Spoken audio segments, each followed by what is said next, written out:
작은 아씨들 1, 2화는 엑셀에 발을 올렸다면 3, 4화는 본격적으로 엑셀을 밟게 될 거라던 김희원 감독의 얘기가 있었는데요. 비밀 장부가 세상에 드러나고 살인 예고장 같은 난초의 출처가 조금씩 밝혀지면서 이야기가 추진력을 얻고 있습니다. 가난으로부터 가족을 지키고 싶은 인주, 가난보다 자존심을 지키고 싶은 인경이 서로 대립하지만 이 둘은 결국 가족과 돈, 자존심과 명예까지 모두를 지키는데 합의를 보게 될 것으로 예상하는데요. 막내가 지구상에서 가장 사랑하는 언니를 배신할 수 있는 기로에 서 있는지도 모르고 원상의 어시스트가 될 인주와 고모 할머니와의 합작으로 원령가의 검은 돈을 추적하게 되는 인경이 원령가에 어떤 방식으로 개입하고 맞서게 될지 지금부터 예상해 보겠습니다. 4화 예고편에서 인주는 인경에게 불법 비자금 장부를 얻었다고 털어놓습니다. 그 비밀 장부를 딜해서 최대한 돈을 받아낼 거라는 인주의 말에 버럭 화를 내야 할 인경은 웬일로 귀 기울여 듣고 있죠. 그럴 수밖에 없는 이유는 이 둘이 있는 곳을 보면 짐작할 수 있습니다. 정의 대학병원 식당이죠. 막내 인혜가 입원해 있다는 걸 알 수 있습니다. 원상아가 인혜로부터 들은 바에 따르면 과거에도 인혜가 쓰러져 병원 신세를 진 적이 있었다고 하죠. 이번에 사고로 또 인혜가 쓰러질 것으로 보이는데요. 치료비는 대략 억이 넘는 돈, 인주의 돈이라면 병원비를 댈 수 있습니다. 하이라이트에서 인경은 인주에게 훔친 돈에 대해 비난하지만 인혜를 치료할 돈을 내고 그런 소리를 하라며 사랑은 돈으로 하는 거다. 인주는 치료를 위해서 이 정도는 삼킬 수 있다고 인경에게 소리칩니다. 결국 인주가 삼킨 돈으로 막내를 치료하면서 어시스턴트로 활약하게 될 인주와 천부적인 돈의 흐름을 파악하는 인경의 능력으로 원령가를 치는 일에 둘이 합심할 것으로 예상합니다. 그런데 문제는 막내 인혜. 하이라이트 장면에서 우리 집에서 도망가지 못하면 언젠간 나도 죽을 수 있다는 소리를 하죠.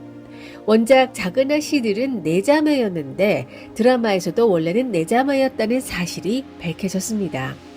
엄마가 수학여행비를 들고 튈 때 챙겨갔던 아기 사진이 셋째 언니였죠. 가난해서 치료를 제대로 받지 못해 죽었던 언니처럼 자신도 그럴 수 있을 거라는 두려움과 살아있지만 자신의 뒷바라지 때문에 말라 죽어가는 언니들로부터 부담감에서 해방되고 싶은 마음까지 겹친 상태.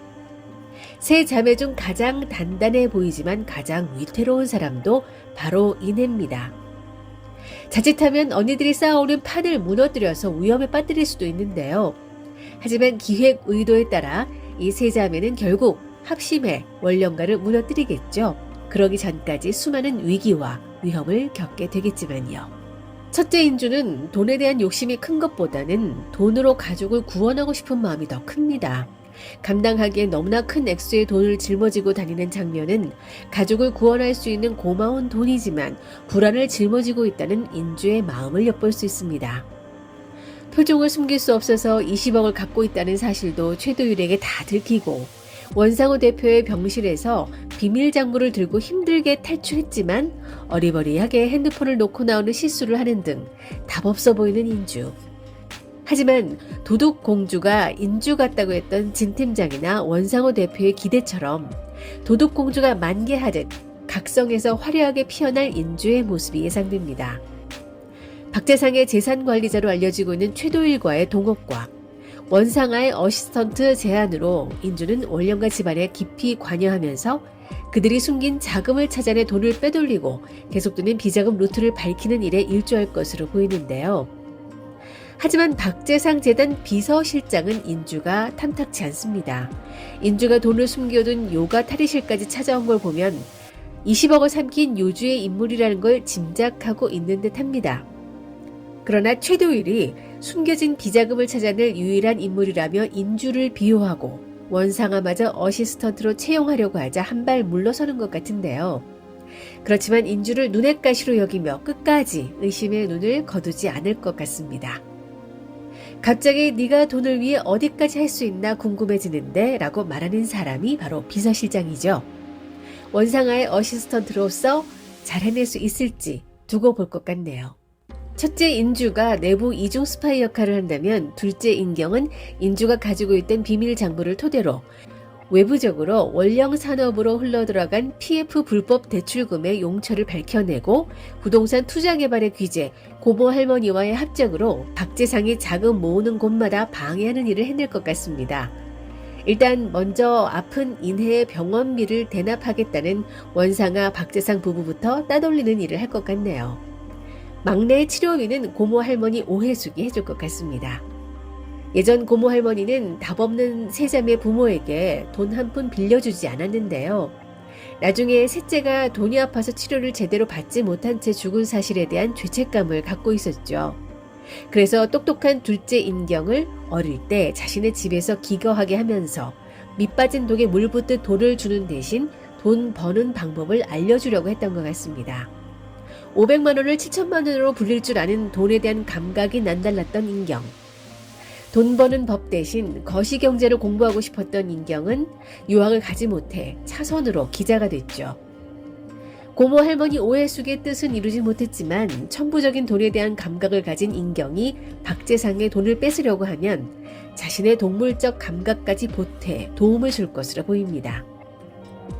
그렇게 안팎으로 인주, 인경의 양동작전이 펼쳐지는 가운데 막내 인혜는 정치인 딸의 스펙을 만들어준 장본인으로서 원령가의 치부를 들춰내는 일에 가담할 것 같네요. 그리고 원상아의 유일한 약점인 딸을 조종해서 엄마보다 자신을 더 따르게 만들지 않을까 예상해 봅니다.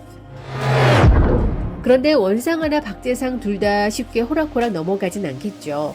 원상아는 비싼 구두를 신고 찾아와 돈다발을 내놓는 인주를 보고 남편의 재단 비서실장에게 인주의 뒷조사를 시키죠. 인주가 인혜의 언니이자 무리를 일으켰던 기자인 인경의 언니라는 건 물론이고 난초를 가꾸며 비자금 세탁을 했던 진 팀장과 아주 가까운 사이였다는 것까지 알게 될 겁니다.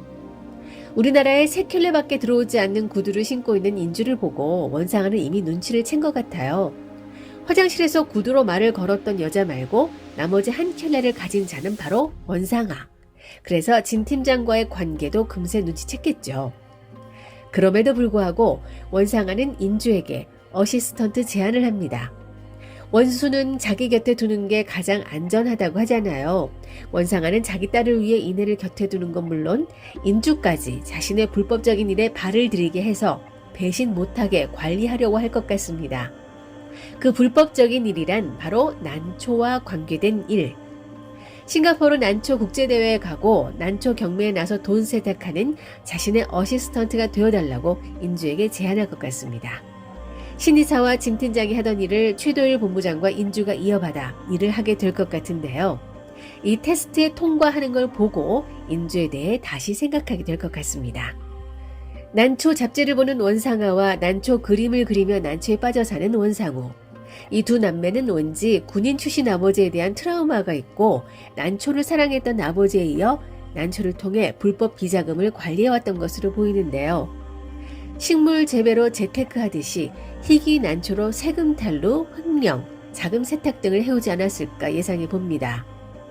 원상우는 불법 비자금을 모은 아버지를 고발하다가 오히려 역공을 당해 정신병원에 갇히게 됐지만 동생 원상아는 남편 박재상과 함께 아버지의 상속자가 되고 승승장구하게 되면서 재단까지 만들어 정계까지 진출하게 되는 발판을 마련해왔던 것으로 보입니다.